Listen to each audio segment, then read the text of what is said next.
Saya mau berbicara tentang Abu Hamid Al-Ghazali rahimahullah. Paham gitu? Orang-orang yang berumur itu rata-rata tahu, apalagi dari latar belakang pesantren di Indonesia pasti kenal tokoh ini. Al-Imam Al-Allamah Syekhul Islam. Namanya, gelarnya ini gelar semua. Hujjatul Islam, Hujjah Islam. Imam Abu Hamid Al-Ghazali rahimahullah. Berasal dari keluarga yang sangat miskin di Tus, dan merupakan bagian dari salah satu kota di Iran sekarang. Ini sebelum Iran kenal Syiah ya. Dulu banyak sekali ulama dari sana. Al-Imam Asy-Syirazi, At-Tusi, Fakhruddin Ar-Razi. Oh, ini banyak betul ulama dari sana. Tapi itu Islam, tapi itu ulama sebelum era ini Syiah, ini Sunni semua. Dilahirkan dari keluarga pemintal. Ayahnya itu pemintal bulu domba untuk dijadikan baju musim dingin itu, mantel-mantel itu. Dan itu memang profesi orang-orang ke bawah zaman itu. Kalau sekarang orang pedagang kulit, pedagang wol itu orang kaya, tapi zaman itu ya miskin banget. Dan ayah Al-Ghazali ini seperti kebanyakan kita sebenarnya, tidak punya ilmu agama, tapi mencintai orang-orang agamawan, Islamis itu, para guru, dia suka. Ada tipenya gitu, cuma merbot masjid, atau tukang ojek, atau ya, makanya saya bilang kayak kita banget, datang ke masjid, ustadz bukan, ya saya yang ustadz di sini, ceramah saja gitu, dia usahanya usaha kecil-kecilan. Tapi dia cita-citanya satu, kalau dia ngelihat ada ustadz yang ceramah bagus, ada guru yang pakar keilmuan, dia selalu berdoa dalam hatinya, ya Allah, mudah-mudahan anakku dua yang kecil di rumah ini, dua dia anaknya, jadi ulama besar seperti yang ini. Itu dia. Dan saya kira ada bapak-bapak punya doa yang sama, mudah-mudahan. Dia selalu lihat, Masya Allah, ustadz ini bagus keilmuannya, aku juga mau kayak gitu anakku. Cuma ini bukan orang kaya ya, tidak ada latar belakang pendidikan agama, cuma dia suka dengan orang soleh. Kemudian dia punya anak, dua orang laki-laki, namanya Hamid dan Ahmad. Anak pertamanya Hamid, yang kedua Ahmad. Mendadak beliau meninggal, orang tua ini. Tapi dia sempat punya wasiat bahwa uang saya yang tidak seberapa ini ku berikan kepada, ada seorang di situ, ulama juga, ulama tazkiyatul anfus yang cenderung kepada tasawuf, bukan keilmuan ya, tasawuf aja, mensucikan jiwa, mendekatkan diri pada Allah. Guru kampung lah istilah kita, untuk mendidik dua anak saya ini sepeninggal saya. Dan meninggal beliau itu, uang itu diserahkan kepada bapak itu untuk mendidik. Dua orang yatim ini, anak kecil, kemudian dibesarkan di bawah ampuan ustadz kampung. Sampai uang itu pun habis, uang warisan orang tua mereka yang tidak seberapa.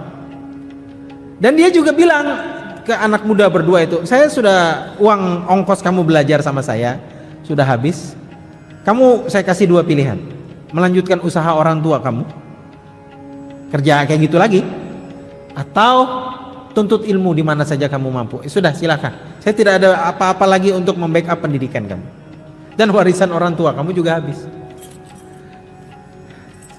Bapak-bapak dan hadirin yang dimuliakan Allah, kita berhenti dulu tentang pelajaran di sini, tentang bagaimana doa orang tua itu sangat bermakna dalam kesuksesan kita. Itu jangan main-main dengan doa ini. Dan ada sebuah pepatah mengatakan, kalau Anda tidak bisa menjadi orang soleh, jadilah pelayan orang soleh. Mudah-mudahan nular kesolehan orang itu. Kalau Anda tidak bisa menjadi orang pinter, mendekatlah sama orang pinter. Insya Allah kepintaran itu akan menular. Jadi suatu hari ada di satu seminar gitu ya, si dosen ini yang setiap hari diantar oleh supirnya punya uzur untuk menyampaikan materi. Padahal dia harus sudah naik forum seminar. Ini kisah nyatain. Kemudian ternyata dosen itu, seingat saya dalam kisah itu dia ke belakang atau apa, padahal dia harus sudah berdiri di podium ngasih seminar yang berat-berat itu. Dosen itu bilang, dia telepon mungkin ya dari jauh kepada supirnya, kamu aja yang naik, buka acara dulu. Supir disuruhnya. Supir itu bingung, Pak, tapi kan aku supir aja. Tapi kebetulan dia bawa kopernya dosen itu yang penuh dengan makalah-makalah ilmiah yang mau dipaparkan, ada di tangan itu. Nggak apa-apa, kamu naik aja podium sampai aku selesai dari toilet atau WC ini. Gimana supir ya? Ketakutan dia naik aja ke atas. Rencananya mau sekedar sebentar aja, tapi dia ingat apa yang didiskusikan selama ini, bertahun-tahun dia jadi supir di rumah si profesor ini. Dia terkenang apa yang disampaikan tentang teori politik, tentang teori ekonomi yang berat-berat itu. Dia sampaikanlah begitu. Orang menyangka ini adalah asisten profesor itu. Kok bisa begitu ya? Karena dia berdekatan dengan orang pintar. Nabi juga berkata sallallahu alaihi wasallam, "Falyanzur man yukhalil." Kalau mau lihat karakter seseorang, lihat siapa temannya. Kalau temannya baik, insya Allah baik. Kalau temannya buruk, karakternya jadi ikut buruk. Baik, Al-Ghazali kemudian memilih untuk belajar, demikian juga adiknya. Dia belajar kepada seorang maha guru. Zaman itu namanya Abul Ma'ali Al-Juwaini, atau dikenal dengan Al-Imam Al-Haramain. Dan ini di kemudian hari dia dianggap sebagai salah satu pencetus pakar dalam mazhab Syafi'i. Kemudian Al-Ghazali, kemudian Imam An-Nawawi rahimahumullah ajma'in. Jadi kita yang tinggal di alam Nusantara ini, kita harus tahu tentang mazhab yang populer di kita, Syafi'i rahimahullah. Walaupun sekali lagi kelompok yang sama, dengan latar belakang pendidikan yang sama, mereka juga yang menistakan bermazhab. Jadi pertama dinistakan tasawufnya, yang kedua dinistakan ide bermazhab itu. Seolah-olah bermazhab itu dosa besar. Dan di grup kita Al-Bayyinah, saya ditanya kemarin sore menjelang buka puasa sama orang yang kerja di Angkasa Pura rasanya, hanya di airport sini, tentang apa hukumnya bermazhab. Bermazhab itu wajib buat orang-orang awam. Jangan tidak bermazhab. Bermazhablah Anda kalau kita masih menganggap diri kita awam. Karena dengan bermazhab itu bapak-bapak mengikuti fatwa dari imam mazhab, yang dia mengajarkan kita pola pikir yang betul dalam mengambil dan menyimpulkan hukum. Sudah jadi itu dipersembahkan ke kita. Kan tidak setiap bapak-bapak mampu untuk membaca Al-Quran kemudian menyimpulkan hukum. Tidak setiap kita membaca hadis langsung paham, oh ternyata hadisnya haram toh. Enggak. Para ulama itulah yang membacakan buat bapak-bapak ribuan hadis. Dia yang menyimpulkan hadis ini maknanya begini dan begini. Coba lihat, kita digiring selama ini tentang masalah, lihat ini tidak bermazhab, bahwa Nabi tidak pernah mencontohkan bahwa kalau mau sholat, walaupun ini khilafiyah ya, membaca usolli gitu ya, populer kan, itu baru aja loh 80-an kesini itu. Dulunya orang biasa mengucapkan usolli itu. Terasa kan bapak-bapak? Dibid'ahkan habis. Masya Allah, seolah-olah ini perbuatan dolalah, sesat, bid'ah. Padahal empat mazhab menyatakan. Dicek aja itu kalau saya bohong ini. Empat mazhab Maliki, Hanafi, Hambali, Syafi'i mengatakan at-talaffudzu bin niyati mubah. Melafazkan niat sebelum menunaikan ibadah mubah, boleh. Asal jangan jahron, dinyaringkan. Jangan usolli, mengganggu orang. Tapi kita kalau mau pelan-pelan, kenapa? Nawawi dalam sebuah literaturnya dinyatakan, orang kan kalau mau ada yel-yel ya, kalau ya, saya harus, itu maksudnya. Jadi memantapkan itu. Tapi kalau nggak mau juga di dalam hati, jauh lebih baik. Tapi jangan bid'ahkan orang. Ini karena kita nggak baca ini, itu baca hadisnya, baca Qurannya, cukup Al-Quran dan Sunnah, nggak cukup bro. Ada ulama yang berusaha menyimpulkan itu, ya itu dia mazhab itu. Jadi kalau Anda merasa awam, dalam Islam, bermazhab lah. Kalau enggak kita sesat di tengah jalan. Zindik baca ayat, oh ini artinya begini. Baca hadis gitu. Apalagi sekarang banyak sekali di internet. Mudah sekali kita merujuk hadis-hadis itu. Tapi enggak semua kita mampu untuk mengkonklusikan dengan kepakaran para ulama itu. Kita bukan ulama, kita masyarakat biasa lah. Termasuk saya juga. Baik. Imam Al-Ghazali itu lahir di akhir penjajahan bangsa Faronjah terhadap tanah-tanah kaum muslimin. Siapa itu Faronjah? Faronjah itu adalah nenek moyangnya dari suku-suku Prancis, Jerman yang sekarang di dunia modern. Orang Arab menyebut moyang mereka dengan orang-orang Faronjah. Kalau disebut di literatur Islam sejarah klasik, begitu dengar kalimat Faronjah, bapak-bapak paham.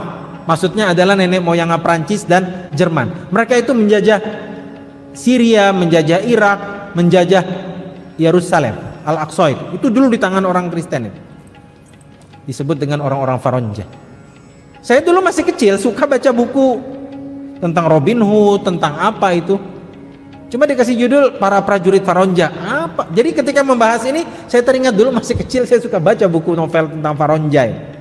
Dan satu pantai indah di Pulau Pinang, Malaysia, ada disebut dengan Pantai Feringgi. Maksudnya pantai Faronjah, di mana Portugis pernah landing di sana atau pernah berkuasa di sekitar tanah Malaya. Beliau lahir.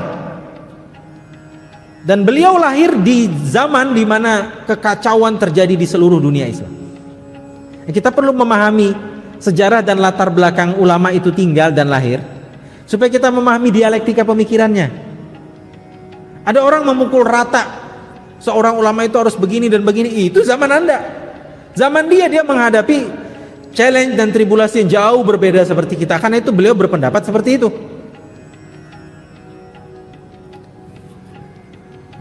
Lahir di zaman akhir, di zaman kelemahan dan begitu lemahnya dinasti Banu Abbasiyah. Kita tahu ya, habis Muawiyah, Banu Umayyah yang muncul adalah dinasti Abbasiyah. Ini paling lemah sudah. Sehingga kekhalifahan saat itu tidak ada kekuasaannya kecuali istananya aja. Bayangkan. Di kampung-kampung di negara Islam yang begitu luas, kacau semua, terjadi perang suku, perang mazhab dan seterusnya. Yang ini perang salib dimulai. Satu lagi yang masalah, muncul satu gerakan namanya gerakan Hasyashin, dipimpin oleh Hasan Sobah. Ada yang nyambung nggak? Yang suka nonton Ertugrul di TV Turki, ini kan ramai ini, lagi ramai, ini booming. Jadi ada 3 film yang terkenal di seluruh dunia Islam, ratingnya naik.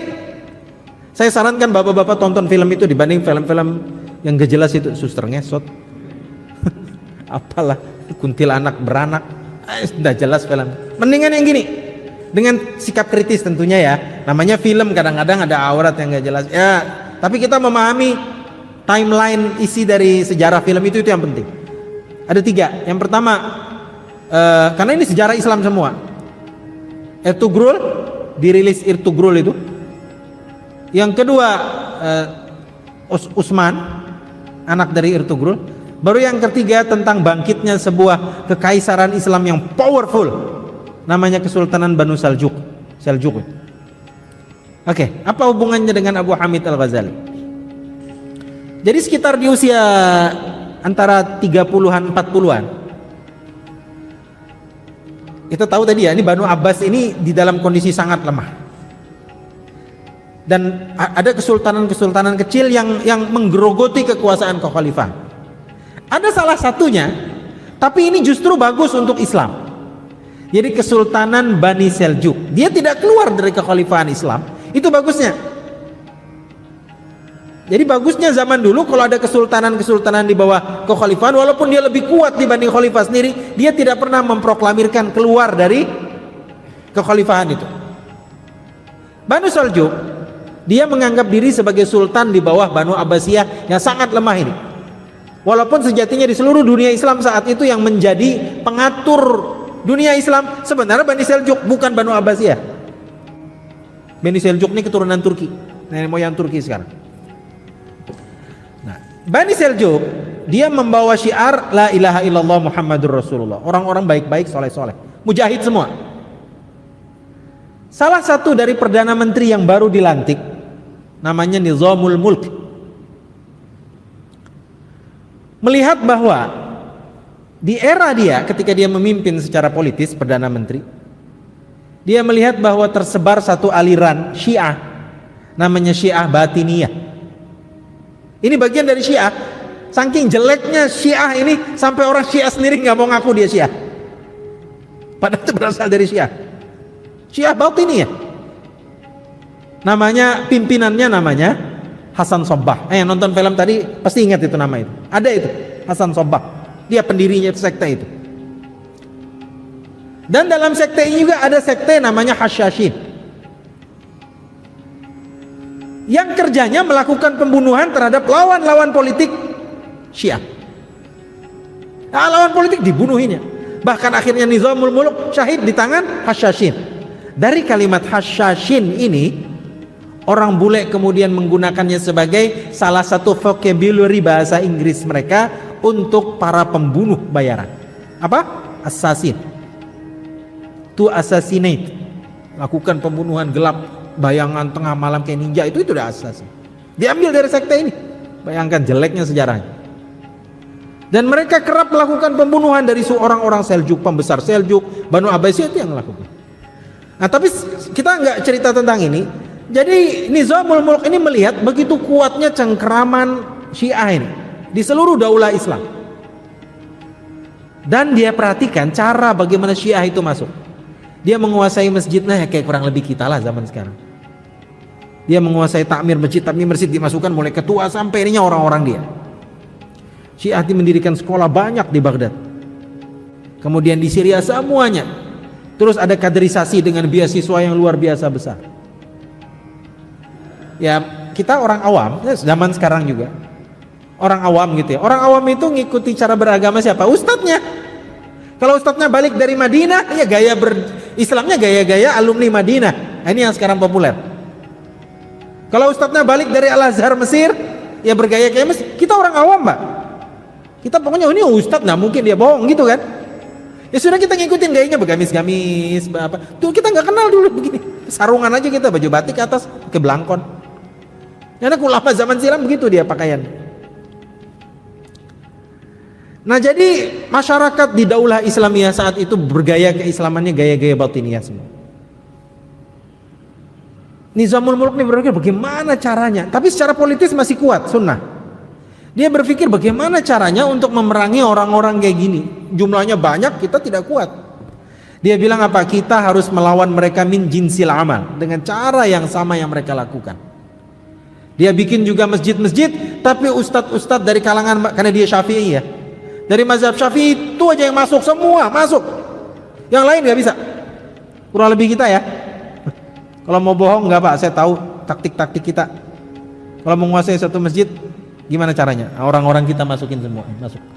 Kamu jadi ketua masjid, nggak bisa yang lain pemikiran kan Pak? Nah, itu kelakuan sama. Masjidan, oh itu masjid aliran, gitu dia. Nah, ini terjadi zaman itu. Belajar dari pendahulu rupanya kita ini. Dia masukinnya orang-orang ini sama, tapi ini baik, ini sunni. Jadi masjid dia kuasai.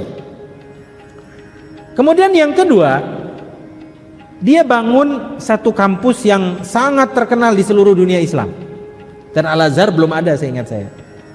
Itu kampus terbaik dan seluruh dunia Islam kalau mau belajar Islam satu-satunya ke situ.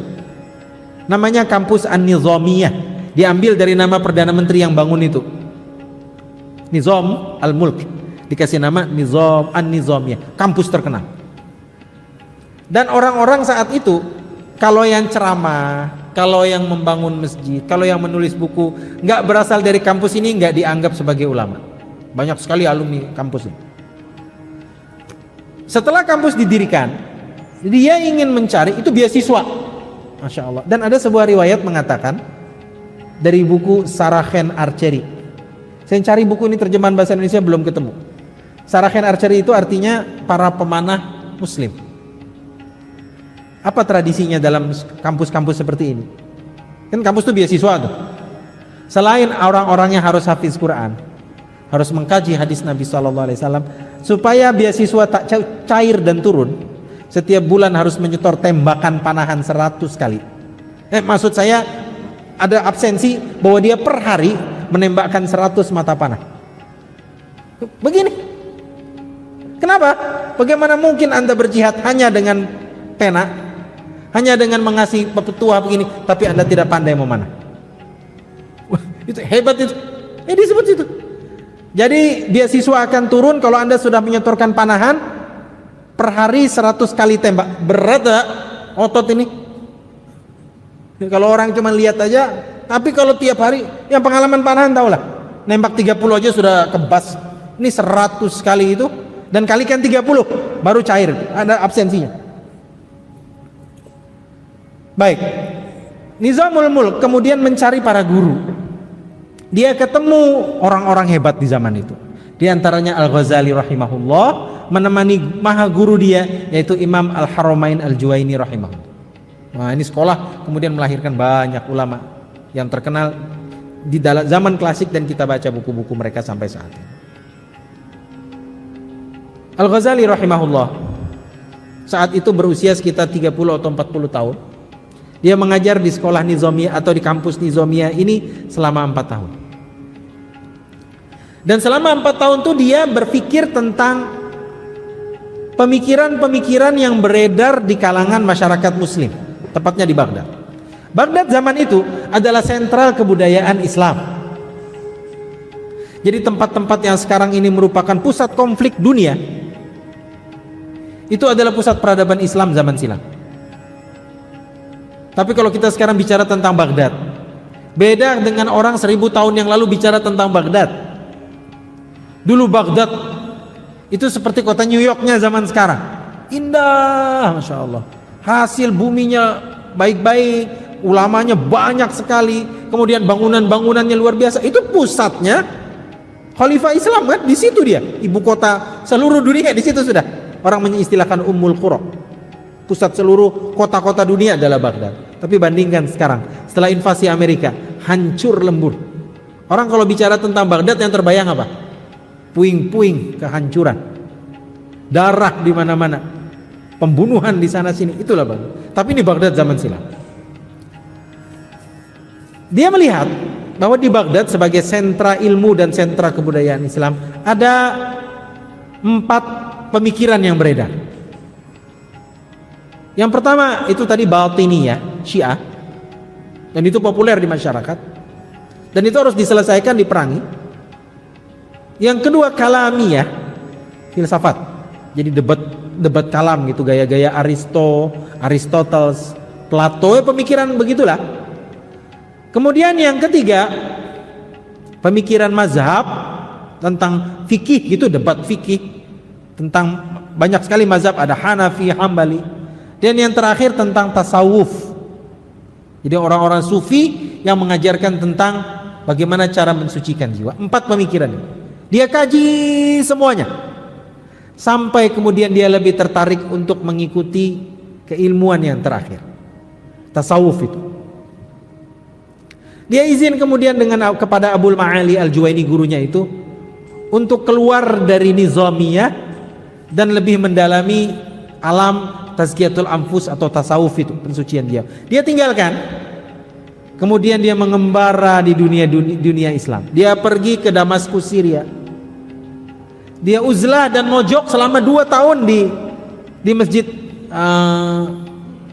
Banu Umayyah ini. Jadi itikaf, kan itikaf ada yang itikaf wajib, ada yang itikaf mubah, ada yang itikaf sunnah ya. Itikaf sunnah itu yang 10 terakhir itu. Kalau itikaf mubah ya masuk ke masjid terus duduk-duduk niatkan itikaf, itu mubah. Ada itikaf yang wajib, yaitu itikaf untuk membayar nazar. Saya bernazar kalau saya sembuh dari sini saya akan itikaf di Masjid Nabawi, di Masjid Rahmah.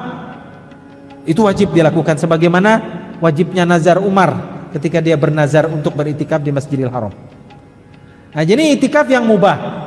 Dia beritikaf di masjid itu selama 2 tahun. Enggak ngapa-ngapain, ngajar enggak. Dia cuma mengkaji Al-Quran, baca hadis, kemudian bagaimana berpikir tentang hakikat hidup ini, tentang mensucikan jiwa. Namanya riyadhah. Riyadhah itu latihan untuk menjadi manusia yang bersih hatinya, pantang marah, murah senyum. Kalau muncul gibah sedikit cepat dipindahkan. Kalau mata memandang sedikit yang haram. Ini latihan, Pak. Nah, ini kita jarang dikaji. Karena itu tadi dijelek-jelekan dari awal, takut juga kita. Jangan tasawuf, nanti kamu sesat. Kalau ada orang bertasawuf sesat, itu oknum. Memang ada. Dan ini yang bikin jelek nama tasawuf tazkiyatun nafus ini, anfus ini. Mengingat apa? Kadang-kadang orang tasawuf itu tampilannya kok nggak jelas gitu ya, awut-awutan. Kadang-kadang orang bertasawuf itu juga ada namanya ilmu ma'rifah. Dia nggak sholat, ada gitu. Saya pernah ketemu ibu-ibu, puasa enggak, sholat enggak, tapi nutup aurat. Setiap tahun umroh, ikut alirannya di Samarinda rasanya pusatnya. Saya tanya dengan orang tua saya, itu kata aliran apa itu? Aliran ma'rifah katanya, tasawuf ma'rifah. Apa itu dia? Jadi amalan-amalan kita ini yang kita lakukan, ibadah-ibadah, sholat puasa, itu amalan orang awam. Orang awam aja yang melakukan itu. Tapi buat orang yang sudah sampai pada makom tertentu mengenal Allah, sampai kepada ma'rifatullah, nggak perlu sholat, iling aja. Nah, itu dia oknumnya. Tasawuf yang baik itu yang sesuai dengan Al-Quran dan sunnah Nabi SAW. Jadi Al-Ghazali ini, dia keluar dari lingkungan akademis di Nizamiyah dan mengembara di masjid-masjid, di kota-kota Islam. Kemudian itikaf dari masjid ke masjid, bahkan ketemu orang juga enggak. Di satu hari diceritakan dia di Masjidil Aqsa itikaf di sana. Dia mengunci dirinya di dalam dan tidak ketemu orang lain. Di akhir dari masa pengembaraannya ini untuk mempernyucikan jiwa, dia melakukan haji habis dari Mekah, kemudian ziarah di kubur Nabi SAW, kemudian balik lagi ke kampung halamannya di Tus. Berapa lama dia melakukan ini? 11 tahun lamanya. Ada pelajaran yang kedua yang penting kita jadikan salah satu konklusi juga pada pertemuan ini. Ini masalah tazkiyatul anfus, Pak. Pensucian jiwa. Jiwa ini dia haus, seperti hausnya akal terhadap ilmu pengetahuan, seperti perlunya badan terhadap olahraga dan obat-obatan. Jiwa ini haus dan lapar, sama seperti itu. Tubuh manusia ini tidak melulu dikasih asupan makanan. Kalau ininya gersang, maka sholat kita terasa kering. Itu kan yang terasa. Puasa kita tuh kayaknya ya begini-begini aja tiap tahun. Qiyamul Lail juga begitu aja. Sedekah kita begitu. Apa masalahnya? Ini nih perlu diperbaiki di sini. Dari situ kemudian setelah 11 tahun, Al-Ghazali menelurkan sebuah buku. Nama bukunya Ihya Ulumuddin. Habis pengalaman 11 tahun itu dia tulis Ihya Ulumuddin. Orang-orang tua yang hadir di sini mudah-mudahan kenal buku ini. Karena 80-an ke bawah buku ini jadi primadona di Indonesia. Nah, sekali lagi Ihya Ulumuddin kemudian menghadapi ancaman juga. Orang-orang membaca Ihya Ulumuddin, dia anggap sebagai orang-orang sesat, orang-orang yang akan melahirkan generasi yang tasawuf iling itu, yang jauh dari sinar Al-Quran, jauh dari sunnah Nabi SAW. Bahkan ada seorang tokoh di Republik ini, ketika dia masih belajar di satu kampus di Timur Tengah, dia lihat dosennya itu mencaci maki Ihya Ulumuddin dan Al-Ghazali rahimahullah. Dia bilang, Ghazali itu mana Al-Ghazali? Siapa itu Al-Ghazali? Kemudian juga di YouTube bapak-bapak bisa lihat setelah ini, coba buka Ihya Ulumuddin aja, banyak betul caci makian terhadap kitab itu. Saya sampai Allah, ini yang dicaci ini Al-Ghazali loh penulisnya. Kenapa dicaci? Karena sebuah tuduhan yang dilontarkan terhadap buku itu berisi hadis-hadis dhaif dan hadis-hadis palsu. Hadis-hadis dhaif dan hadis-hadis palsu. Dan para tokoh yang mencaci ini itu tidak salah. Dan mereka memulai cacian itu dari sebuah bukti ilmiah, kata mereka. Tulisan dari Tajuddin As-Subki Asy-Syafi'i. Juga dari kalangan pengikut atau kalangan Ghazali juga. Yang bercerita bahwa 900 hadis yang ada di dalam kitab Ihya Ulumuddin hadisnya palsu atau dhaif. Tajuddin As-Subki. Dan biasanya dia mengasih judul hadis dhaif atau palsu itu la aslalahu, buat orang yang belajar hadis paham. Hadis la aslalahu itu termasuk hadis maudhu', hadis palsu. Dan itu bertebaran dalam Ihya Ulumuddin. Kata Tajuddin As-Subki. Ini ahli hadis. Al-Hafidz Al-Iraqi kemudian menguatkan apa yang disampaikan oleh Tajuddin As-Subki, ahli hadis juga. Sebagai gambaran begini saya gambarkan. Isi hadis dalam kitab Ihya Ulumuddin itu ada sekitar hadis-hadisnya ya 5.080-an atau 5.060-an hadis dalam kitab. Tapi kadang-kadang seorang penulis buku dia mengulang-ulang hadis yang sama di bab 1, di bab 2 gitu. Jadi ada pengulangan. Tapi kalau dikumpulkan pengulangan dengan tidak, jumlahnya sekitar 5.060-an hadis. Tanpa pengulangan sekitar 3.000-an. Oke ya, maksud pengulangan ini mudah-mudahan paham. Tanpa pengulangan 3.000-an. Dan yang dinyatakan bermasalah 900-an. Berarti berapa persen itu? Enggak, ya menyusut kan udah. Nah, ya tahu kita masalahnya di mana. 900-an. Siapa yang mengatakan yang kedua? Al-Iraqi. Tapi kemudian hari para ulama seperti Al-Hafidz Az-Zabidi, beliau mengatakan apa-apa yang tidak ditemukan oleh As-Subki sebagai hadis yang betul, sebagai hadis gitu ya, sebelum kita bicara tentang mutunya. Kalau enggak ditemukan ya berarti dhaif gitu atau palsu ya. Setelah Al-Hafidz Al-Iraqi menyatakan bahwa hadis ini tidak ada asal usulnya, ternyata Az-Zabidi seorang ulama hadis terakhir dalam lingkaran itu menyatakan semua yang disampaikan itu ada asal usulnya. Mungkin saja Bapak tidak menemukan dalam kitab. Kan orang tidak semuanya menguasai segalanya kitab hadis. Tapi ini menguasai, dia temukan ada. Dia ceritakan ini berasal dari kitab ini berasal dari ulama dan seterusnya. Berapa sisanya? 200. Yang belum la aslalahu. Kemudian setelah dicari di pencarian Google, terutama di Google itu ada namanya Syama'il, Maktabah Syamilah maksud saya. Dicari, sisa berapa Pak yang hadis bermasalah itu? Sekitar 10 atau 9. Tapi uniknya hadirin rahimakumullah, ini gara-gara orang memang dari awal sudah antipati dengan Al-Ghazali. Yang disebarkan itu yang mana? Yang 9 data terakhir, atau yang tulisan As-Subki yang dulu itu? Demi Allah As-Subki Pak, itu beredar di Saudi. Padahal ini kan sudah dianu. Misalnya ada satu karya yang cacat gitu ya, kemudian diperbaiki. Yang kita ceritakan apa yang setelah diperbaiki ini nih, model yang terbaik ini sudah, yang lama-lama itu. Tapi orang berbicara produk dari itu yang ini yang lama, padahal enggak. Itu kalau bicara produk kemanusiaan seperti biasa, HP dan seterusnya. Kita mau bercerita tentang yang up to date, pembuktian tentang masalah itu. Ternyata itu yang terjadi pada kitab Ihya Ulumuddin. Tapi saya perhatikan ya memang dasarnya sudah nggak suka ya, mau gimana lagi gitu ya. Kalau sudah bicara Al-Ghazali tentang tasawuf yang nggak jelas, kalau bicara tentang Ihya Ulumuddin adalah kepalsuan demi kepalsuan yang menggiring orang kepada kesesatan dan jauh daripada Allah Subhanahu wa taala. Imam Al-Ghazali di penghujung hayatnya, usianya pendek, 55 tahun meninggal. Tapi Masya Allah betapa sering kita temukan orang dikasih Allah usia pendek tapi keberkahan dalam hidupnya. Ada orang dikasih usia panjang, tidak ada kreativitas untuk kemanusiaan, tidak untuk dirinya, tidak untuk orang lain.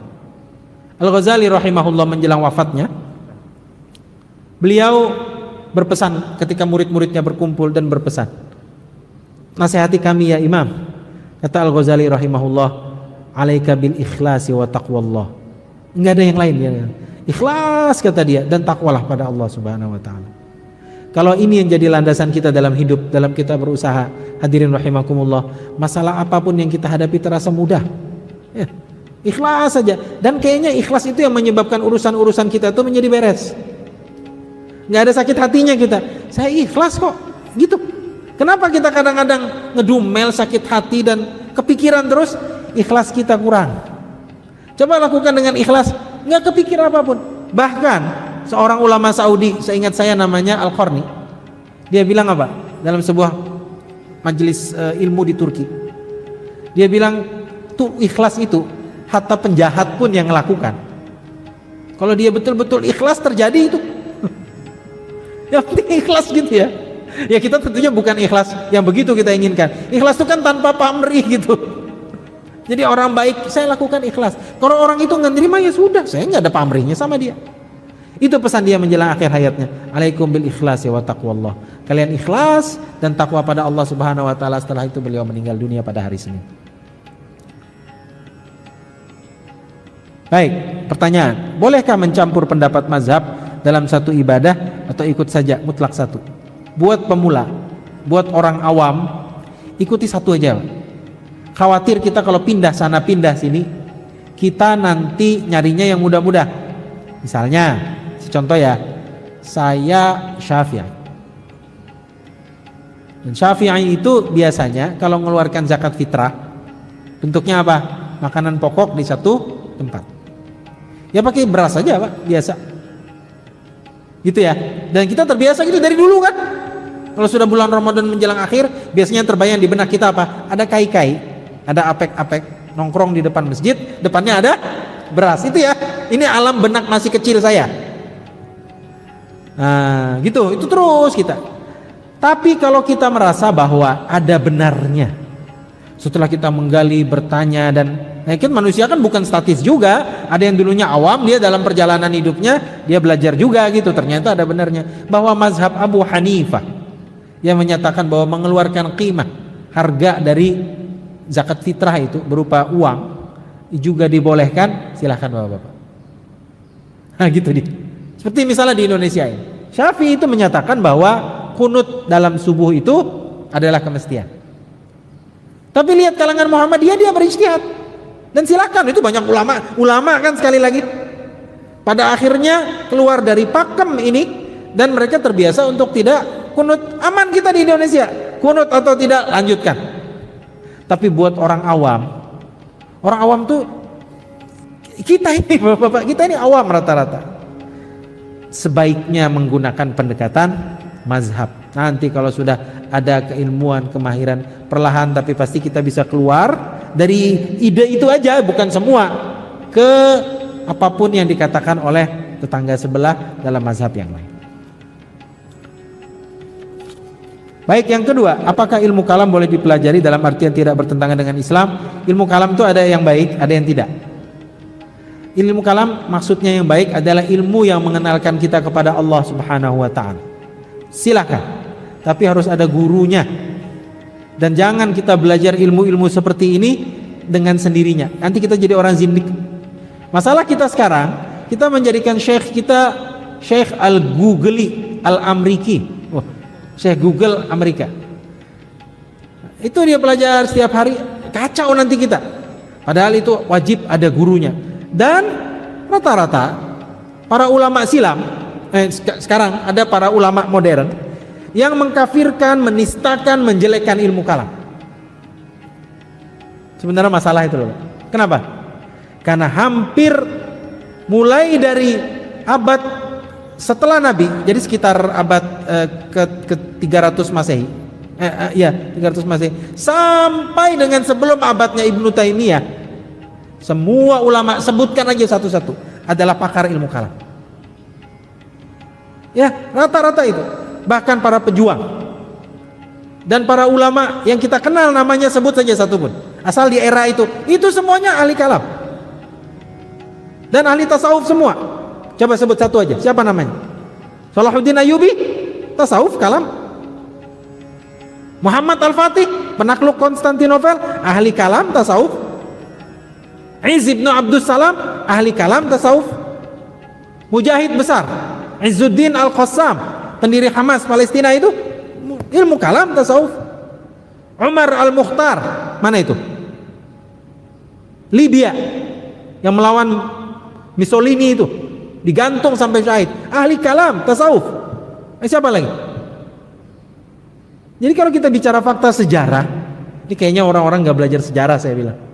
Mudah betul menyalahkan ini. Padahal ulama semua sampai zaman itu semuanya ahli kalam dan ahli tasawuf seperti ini. Wallahu a'lam bishawab.